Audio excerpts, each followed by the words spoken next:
So at this point, we say hello to our Cox DC reporter, Dory Scheimer. Dory, 19 days now and counting. The government obviously shut down. Even with last night's big address, it seems that both sides are really still worlds apart here, Dory.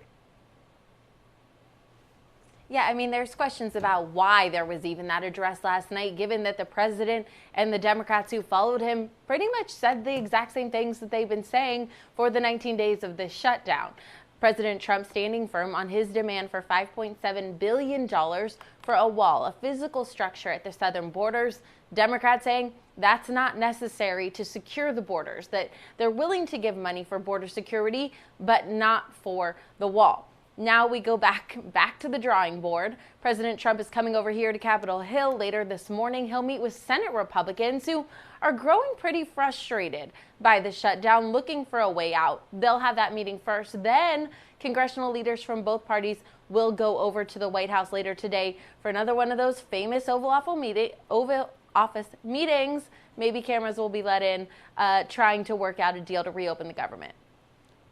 All right, well, Dory, Democrats responded saying the president is basically holding the country hostage with demands for this border wall. Now, the House is expected to pass bills that'll reopen parts of the government, but those will not gain any traction really in the Senate, right? Yeah, and they did this last week too, where they said, listen, there's no reason for TSA workers to be furloughed and not be paid while we figure out border security. All these other agencies that really have nothing to do with the fight closed and kind of caught up in the middle of it. But that's right. They won't go anywhere in the Senate, where Mitch McConnell, the Senate Majority Leader, has said he won't take up anything. There will be no votes in the Senate unless the president tells them he will for sure sign it. And that, we know, has not happened. Mitch McConnell has really been sidelined in these negotiations, not really playing any role in negotiations. So I'm looking to see if maybe that dynamic changes as the White House, becomes more desperate, looking for a way to get out of this.